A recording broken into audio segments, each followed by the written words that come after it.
What's up and welcome to FPL Today. I'm your host JNO, welcome to the channel and welcome to the How to Play Fantasy Premier League series where we cover every single aspect of the FPL to get you guys ready for the Fantasy Premier League season and help you smash it in the rankings and in your mini leagues. But before we get into the episode, consider subscribing if you're new to the channel and love FPL. And this episode is brought to you today by the FPL Today merchandise store, which is on Teespring with the FPL Today t-shirt and the 30 Days of FPL t-shirt. And let's get on with the episode. So we're looking at the wildcard today, and the wildcard is a massive part of the Fantasy Premier League, which can completely turn around your season. A little back history of my uses of the wildcards in the last 2 seasons. I played an early wildcard in the second half of my first season on YouTube with FPL, and it worked out brilliant for me, getting me a top 1% finish. And then last season I used it just before the double game weeks and got massive point totals that painfully almost got me into the top 10k. But before we get into full strategies and ways you can use the wildcard, we're going to cover the rules so everyone understands how the wildcard can be used.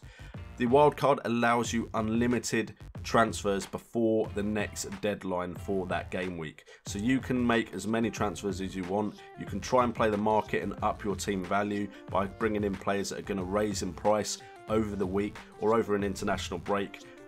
You will not get any point deductions for the game week when you play the wildcard. It will also remove any point deductions you may have already taken on board, so you can play it after you make the transfers and it will get rid of those point deductions that you may have already used for that game week. Sometimes people have issues playing this because they think they're playing it and it doesn't seem to come up as confirmed. What you need to do is you need to confirm your transfers to fully activate the wildcard. So sometimes that is an issue people have and they're not sure how they can play it. So make some transfers, hit the wildcard button and the confirm transfers, and the wildcard will show up as active on the top. And if you do it wrong, you can always confirm the wildcard after you've made transfers. A point to consider though is you do lose any rolled over transfers, so it's best not to do it if you've saved a transfer from the previous game week, because you will lose that transfer and it will not carry on to any other game week after you've played the wildcard. And you cannot cancel the wildcard once you've played it, so make sure you want to play it when you click confirm transfer and activate that wildcard. As far as wildcard availability during the game, you have 2 wildcards. One you can play in the first half of the season, which is usually around 19th of December, which can change according to fixtures. It's 19 game weeks in. And then the second one is playable after that deadline, and that is playable all the way up until game week 38. Now on to the juicy part where we discuss wildcard strategy, and we're going to separate it into the first wildcard and the second wildcard, and this is the way most of the top players will be using their wildcard. The first strategy for the first wildcard is to play it early. Basically, when a season starts, there's been lots of transfers into the Premier League, lots of transfers out. A lot of clubs have changed their personnel quite significantly. As much as we watch pre-season is never a replacement for watching competitive games and getting the stats from those competitive games. By playing the wildcard early, you can shape your side to take advantage of price rises and make your team value go up, but also you can now see some actual stats and see which players may score the majority of points in the first half of the season. Usually this will be played during an international break, and roughly international breaks are around game week 3 to 4 and around the game week 7 mark. So a lot of people will play their wildcard early to try and maximise their points in the first half of the season. And of course it helps you fix any issues with your squad. Maybe someone looked like they'd be a first team player in pre-season and then when the season starts they don't feature at all, so you can fix those mistakes when you play your wildcard. The second strategy for the first wildcard is to save it and use it in case you desperately need it later on in the first half of the season. You could even use it as late as game week 18 and 19 to try and set your team up for the second half of the season, although with the January transfer window things can drastically change in January, so maybe that's not the best strategy. But if anything goes wrong in the international break, then you can fix those issues, say injuries and so on and so forth, without taking big minus point hits.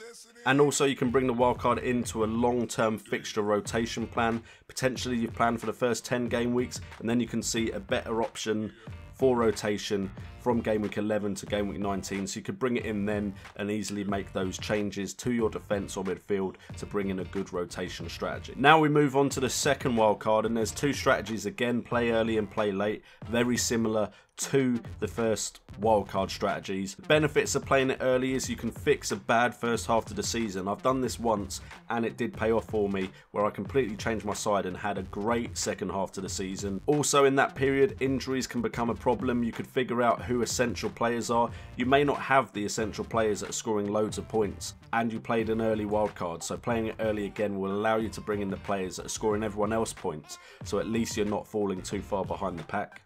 Also, you have international tournaments that come up in January sometimes, like the African Cup of Nations, so you can use the wildcard to kind of help you navigate that period. And you're more likely to be able to increase your team value the earlier you play your wildcards in general. However, most people and most of the top managers will save their wildcard for later on in the second half of the season, and it's what I did last year, and that's because there's a massive point potential for you with the wildcard if you wait until the later game weeks. I mean, right off the bat, you have more data to make your decisions on your transfers because you're further on into the season, but double game weeks become a massive part of the game right at the end.